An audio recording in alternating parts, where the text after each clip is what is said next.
یوں کرم سرکار ہونا چاہیے۔ احسال ثواب کی محفل ہے اور یہ کلام بھی دعائیہ کلام ہے۔ یوں کرم سرکار ہونا چاہیے، یوں کرم سرکار ہونا چاہیے، ایک گھڑی دیدار ہونا چاہیے۔ جس جس کی یہ تمنا ہے، جس جس کی یہ آرزو ہے، میرے ساتھ مل کے شامل ہو جائے۔ یوں کرم سرکار ہونا چاہیے، یوں کرم سرکار ہونا چاہیے، ایک گھڑی دیدار ہونا،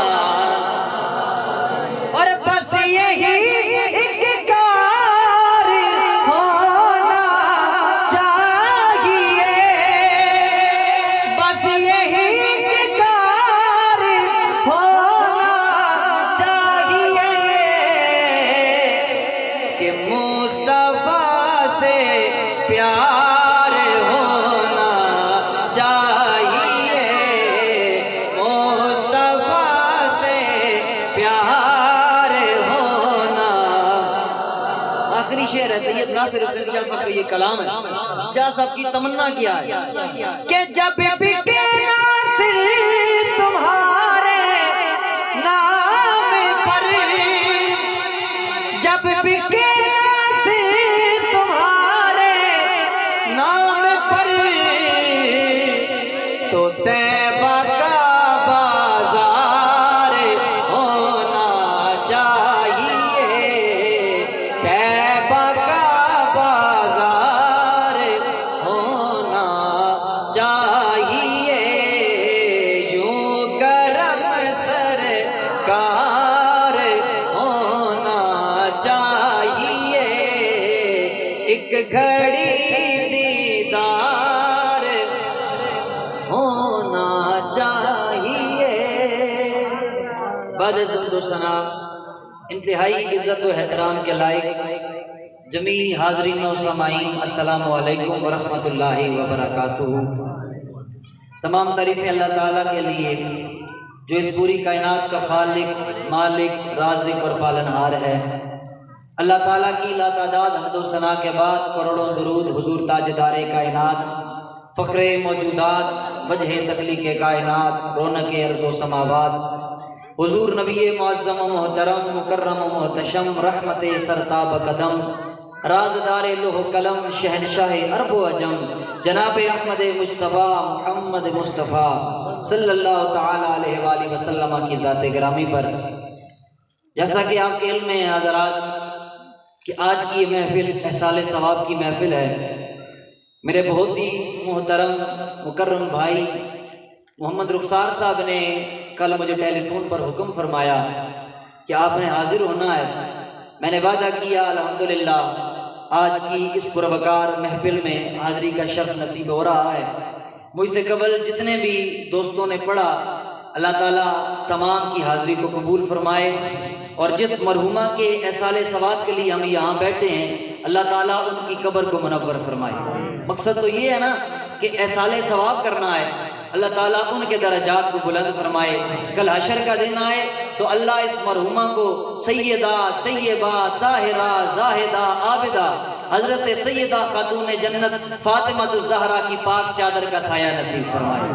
حضرات گرامی قدر، ان محافل کے انعقاد کا ایک مقصد یہ ہوتا ہے کہ جو ہمارا بھائی یا ہماری بہن اس دنیا سے چلی گئی ہے اس کے لیے احسال ثواب کیا جائے، اور دوسرا مقصد یہ ہوتا ہے کہ جو لوگ اس محفل کے اندر شرکت کر رہے ہیں، یہاں آ کے بیٹھ گئے ہیں، ان کو بھی کوئی پیغام دیا جائے، ان کو بھی کوئی نہ کوئی پیغام دیا جائے کہ وہ یہاں آ کے بیٹھے ہیں تو ایسے ہی اٹھ کے نہ چلے جائیں، بلکہ کوئی نہ کوئی پیغام، کوئی نہ کوئی سبق، کوئی نہ کوئی درس لے کے جائیں۔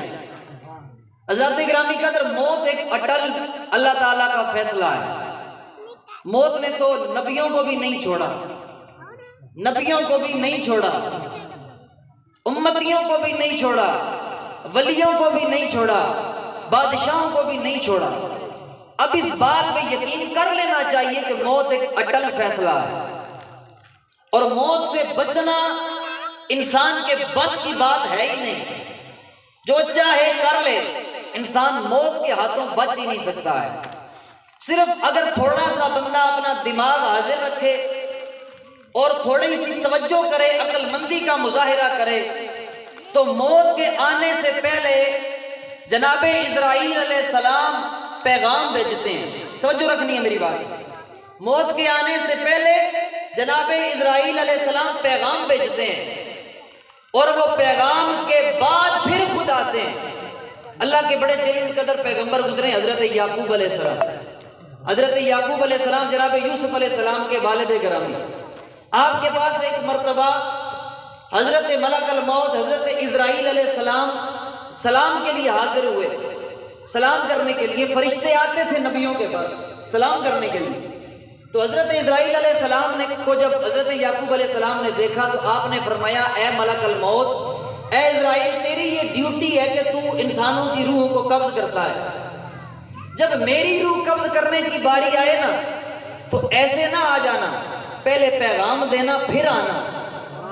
اب نبی جو ہوتا ہے، نبی اس کی ساری زندگی سراپا ہدایت ہوتی ہے، سراپا نور ہوتی ہے، ان کو موت کا ڈر نہیں ہوتا ہے، لیکن پیغام دینا تھا بعد میں آنے والوں کے لیے، بعد میں جو آنے والے لوگ ہیں ان کے لیے ایک سبق چھوڑنا تھا۔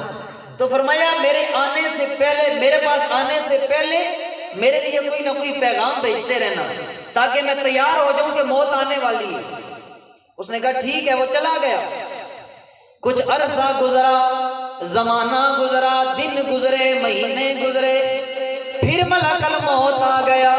جناب یعقوب علیہ السلام نے موت کے فرشتے کو دیکھا۔ آپ نے فرمایا، اے موت کے فرشتے، اے ملک الموت، آج کیوں آیا ہے؟ کہنے لگا، اے جناب یعقوب، میں آپ کی روح قبض کرنے کے لیے آیا ہوں۔ آپ نے فرمایا، میں نے جو تجھے کہا تھا ایسے ہی نہ آ جانا، اچانک روح قبض کرنے کے لیے نہ آنا، پہلے میرے لیے کوئی نہ کوئی پیغام بھیج دینا، پھر میرے پاس آنا۔ اس نے کہا، اے نبی اللہ، میں ایسے تو نہیں آیا، میں نے کئی پیغام رساں بھیجے، میں نے آنے سے پہلے کئی پیغام رساں بھیجے، پھر میں خود آیا ہوں۔ آپ نے فرمایا، تیری اس سے مراد کیا ہے؟ کہنے لگا، اے نبی اللہ، جب آپ کی اس کالی داڑھی کے اندر پہلا سفید بال آیا، یہ میرا پہلا پیغام رساں تھا۔ جب آپ کی کالی داڑھی کے اندر پہلا سفید بال آیا، یہ میرا پہلا پیغام رساں تھا کہ اے حضرت انسان، تیری عمر ڈھلنا شروع ہو گئی ہے، تیری زندگی ختم ہونے کے قریب آ گئی ہے، تیری داڑھی کے اندر سفیدی آنا شروع ہو گئی ہے، یعنی موت کا وقت قریب آ گیا ہے۔ اے حضرت، یہ میرا پہلا پیغام رساں تھا۔ اور اے حضرت، جب آپ کی آنکھوں کی بینائی کمزور ہونا شروع ہو گئی، آنکھوں کی بینائی کمزور ہونا شروع ہو گئی، یہ میرا دوسرا پیغام رساں تھا کہ اے حضرت انسان، تیری داڑھی سفید ہو گئی، تیری نظر کمزور ہو گئی، تیری قوت سماعت کمزور ہو گئی ہے، تو نے ساری زندگی اس دنیا کے اندر نہیں رہنا ہے، ایک نہ ایک دن تو نے رب کے پاس جانا ہے۔ اس نے کہا، میں ایسے تو نہیں آیا، میرے کئی پیغام رساں آئے، آج ہمارے پاس بھی کئی جنازے اٹھتے ہیں، جوان مردوں کے جنازے اٹھے، جوان عورتوں کے جنازے اٹھے، عقل مندوں کے جنازے اٹھے، صحت مندوں کے جنازے اٹھے، لیکن ہم نے سبق نہ حاصل کیا، ہم نے پھر بھی عبرت نہ پکڑی، ہم نے پھر بھی کوئی سبق حاصل نہ کیا۔ حضرت عارف رومی جناب میاں محمد بخش رحمت اللہ تعالی علیہ کتنا خوبصورت پیغام دے رہے ہیں، نہ کر سجنا اوے میری ہر بندہ اسی کوشش دنیا کو اکٹھا کرنا، مال اکٹھا ہو جائے، بزنس بڑا ہو جائے، میرے پاس کار بڑی آ جائے، لیکن پتہ ایک لمحے کا بھی نہیں ہے۔ نہ کر بندیا اوے میری میری تے نہ میری نہ تیری، اوے جس دا مال اسے لے جانا، اوے جس دا مال اسے لے جانا، اوے تینوں ایویں ہرس بتیری، اوے کس نال وفا نہ کیتی تے اس دنیا بے اعتباری، نہ محبوب ریا کوئی تھے تے نہ کسے دی سرداری، او اتھے کسے دے پیر نہ لگے تے سب ٹر گئے وارو واری، آدم اتھے اوے دل نہ لاوی، اوے نہیں تھے روزے جا دیواری، آزم اتھے دل نہ لاوی، ادھر یہ دنیا دل لگانے کی جگہ نہیں ہے۔ تو پیغام کیا ہے حضرات کہ یہاں صدا نہیں رہنا ہے۔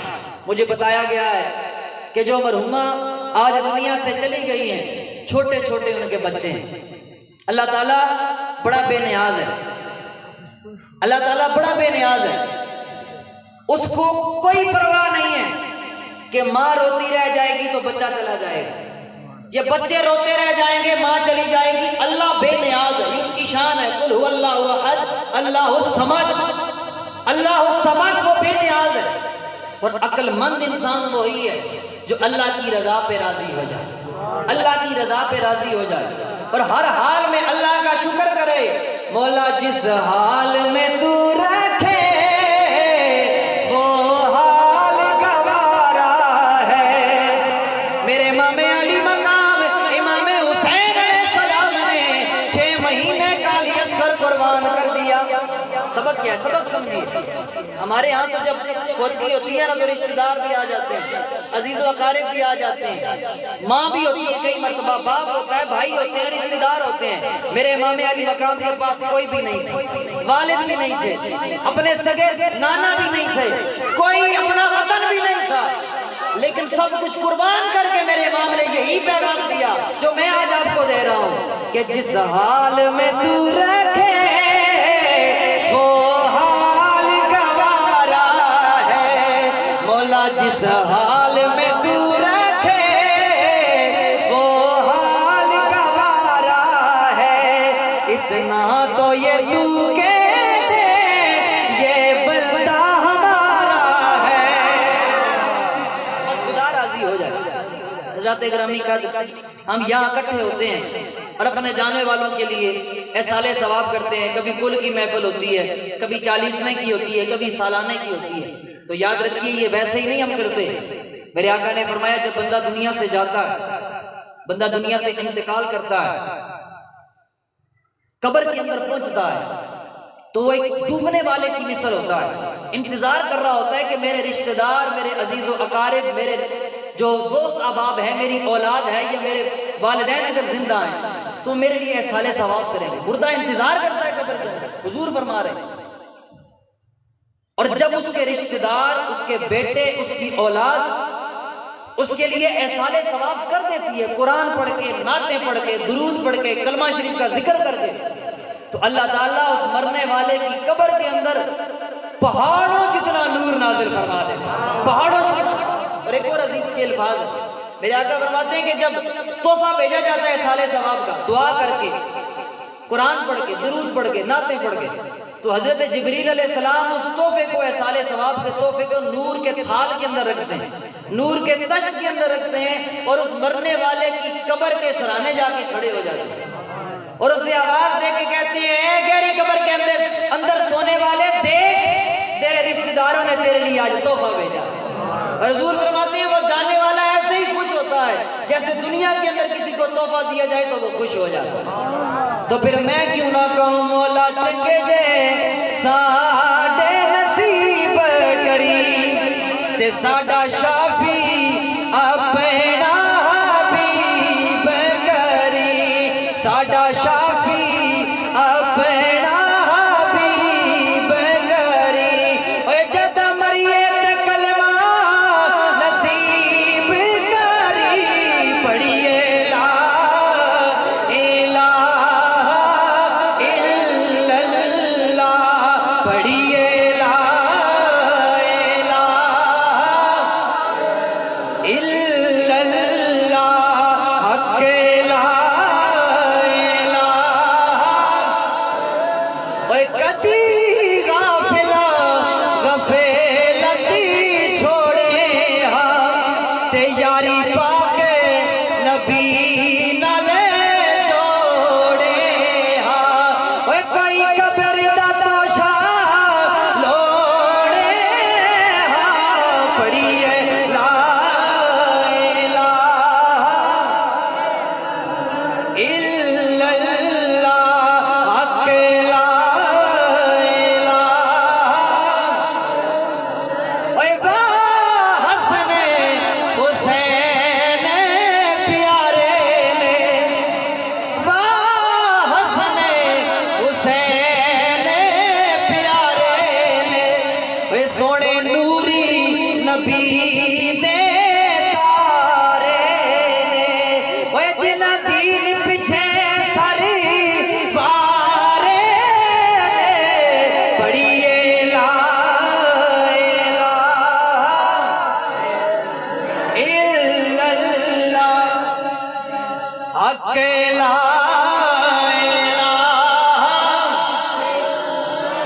حضرات گرامی قدر ہم یہ بات تو بہت دفعہ کرتے ہیں کہ والدین کا دکھ بڑا ہے والدین کا دکھ بڑا ہے لیکن یہ اس وقت تک بندہ محسوس نہیں کر سکتا جب تک اپنے والدین دنیا سے نہ جائیں.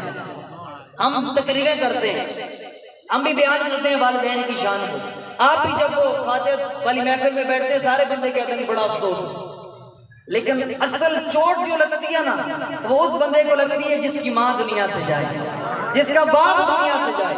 یہ اس درد کو محسوس وہ بندہ کرتا ہے ورنہ دوسرا بندہ اس درد کو محسوس کر ہی نہیں سکتا. یہ والدین اللہ کی بہت بڑی نعمت ہے. آج کی اس محفل کا ایک پیغام یہ بھی ہے کہ والدین اللہ کی بہت بڑی نعمت ہے. یہ جب تک زندہ ہو بندہ نہیں سمجھتا. آپ نے کتنی مرتبہ علماء سے یہ حدیث سنی ہوگی کہ میرے آقا نے فرمایا جو بندہ اپنے والدین کے چہرے کی زیارت کر لے اللہ تعالیٰ اسے مقبول حج کا ثواب عطا فرماتا ہے. سنا ہے نا لیکن ہم نے کبھی غور نہیں کیا کہ ہم لاکھوں روپے لگا کے مکے جائیں لاکھوں روپے لگا کے مکے جائیں اور جن لوگوں نے حج کیا ہے وہ جانتے ہیں کہ حج کتنا مشقت والی عبادت ہے. بڑی تکلیف ہوتی ہے بندے کو اور پھر بھی پتہ نہیں ہوتا قبول ہوا ہے یا نہیں. لیکن یہ گھر کے اندر ایک ایسی نعمت ہے اپنے گھر کے اندر 24 گھنٹے دستیاب ہے. صبح دیکھو شام دیکھو رات دیکھو ہر وقت دستیاب ہے. اب جب حضور نے یہ حدیث بیان کی نا تو سامنے بیٹھنے والے بھی تو نبی کے صحابہ تھے. انہوں نے عرض کی یا رسول اللہ کوئی اگر دن میں 100 مرتبہ دیکھے. میرے آقا نے فرمایا صحابہ تم دیکھ دیکھ کے تھک سکتے ہو اللہ عطا کرنے سے نہیں تھکتا. تم دیکھ دیکھ کے تھک جاؤ گے اللہ تو اللہ ہے وہ عطا کرنے سے نہیں تھکتا. اب جب حضور نے یہ بات بیان کی نا تو حضور کے دربار میں ایک صحابی بیٹھا تھا. ان کی آنکھوں میں آنسو آ گئے. اللہ آنکھوں کے اندر آنسو آ گئے. میرے آقا نے فرمایا ایسے آبی رونے کی وجہ کیا ہے؟ عرض کی یا رسول اللہ آپ نے بیان فرمایا ہے کہ جو اپنے ماں باپ کی زیارت کر لے چہرے کو دیکھ لے اللہ مقبول حج کا ثواب عطا فرماتا ہے. یا رسول اللہ میں چہرہ دیکھوں تو کس کا میں زیارت کروں تو کس کی؟ میری ماں بھی دنیا سے چلی گئی ہے میرا باپ بھی دنیا سے چلا گیا ہے. یا رسول اللہ چہرہ دیکھوں تو کس کا زیارت کروں تو کس کی؟ میری ماں بھی نہیں ہے میرا باپ بھی نہیں. میں نے عرض کیا نا یہ دکھ وہ سمجھ سکتے ہیں کہ جنہوں نے اس کا سامنا کیا.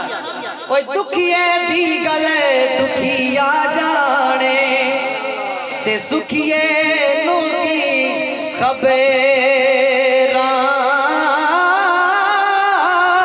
اوے ماں پہ جنا دے موت نے مارے وہ روندے تک تک کبیراں ماں مرے مک پہ کے جان دے تے باپ مرے گھر ویلا اوے شالا مرنا ویر کسے دے شالا مرنا ویر کسے دے او اجڑ جاندا ہے میلا کیونکہ بھائی بھائیاں دے دردی ہوندے اوے بھائی بھائیاں دیاں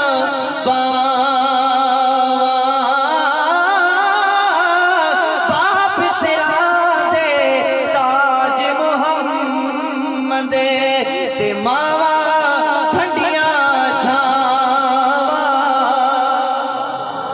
یہ دکھ وہی سمجھ سکتا ہے جس نے اس کا سامنا کیا صحابی رسول نے عرض کی یا رسول اللہ چہرہ دیکھوں تو کس کا میری ماں بھی دنیا سے چلی گئی ہے باپ بھی فوت ہو گیا ہے میرے آقا نے فرمایا پریشان ہونے کی ضرورت نہیں ہے جا اپنے ماں باپ کی قبر پہ چلا جا ارے اپنے ماں باپ کی قبر پہ چلا جا ماں اور باپ کی قبر کی زیارت کر کے آ جا اللہ تجھے اس پہ بھی اتنا اجر عطا فرمائے گا یہاں پر رک کے میں ایک بات اور کرنا چاہوں گا حدیث ہوگی مکمل کہا کہ اگر والدین زندہ نہیں ہیں تو والدین کی قبروں پہ جایا کریں والدین کی روحیں خوش ہوتی ہیں جب ان کی اولادیں ان کی قبر پہ جائیں جب تک والدین زندہ ہوں تو والدین کی دعا اولاد کے حق میں بہت جلدی قبول ہوتی ہے اور جب والدین فوت ہو جائیں تو پھر اولاد کی دعا والدین کے حق میں جلدی قبول ہوتی ہے اس لیے آپ کہتے ہیں مولوی صاحب آپ دعا کریں صوفی صاحب آپ دعا کریں حاجی صاحب آپ دعا کریں ٹھیک ہے کروائیں آپ علماء سے دعا کرائیں بزرگوں سے کروائیں لیکن سب سے پہلے خود دعا کیا کریں جب آپ کے رشتہ دار فوت ہو جائیں والدین فوت ہو جائیں عزیز و اقارب فوت ہو جائیں خود دعا کرنے کی کوشش کیا کریں گھر میں بیٹھ کے فاتحہ شریف پڑھ کے اخلاص شریف پڑھ کے خود دعا کیا کریں اب نبی پاک نے فرمایا اگر اپنے والدین کی قبر کی بھی زیارت کر لے گا اللہ تجھے مقبول حج کا ثواب عطا فرمائے گا میں یہاں ایک عقیدے کی بات آپ کو دینا چاہتا ہوں کہ جو اپنے والدین کی قبر کی زیارت کرے توجہ رکھنی ہے ذرا اپنے والدین کی قبر کی بندہ زیارت کرے اللہ مقبول حج کا ثواب عطا فرما دے تو جو امام الانبیاء زہرا کے بابا حسنین کے نانا کی قبر یعنی گنبد خضرا کی زیارت کر کے آئے خود سوچو اللہ اسے کتنا اجر عطا فرمائے گا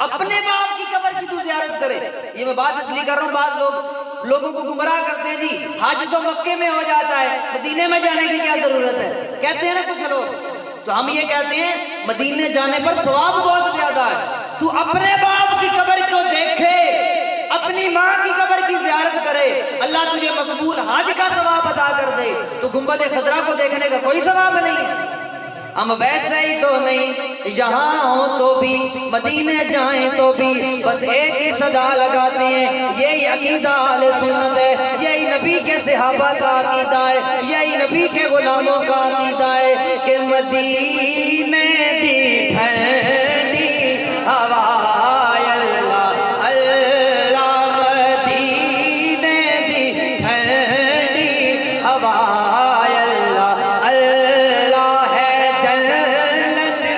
جیسے تو فدا اللہ اللہ ہے جنت بھی جیسے تو فدا اللہ اللہ مدینے دی ٹھنڈی اور مدینے دی مٹی نو مٹی نہ آکھو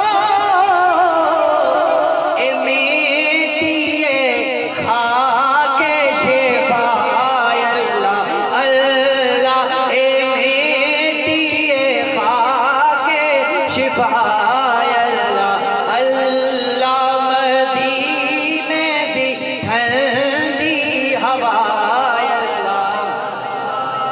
حضرات گرامی یہ تو آ گئی ضمناً بات. میں عرض یہ کر رہا تھا کہ والدین کتنی بڑی نعمت ہے.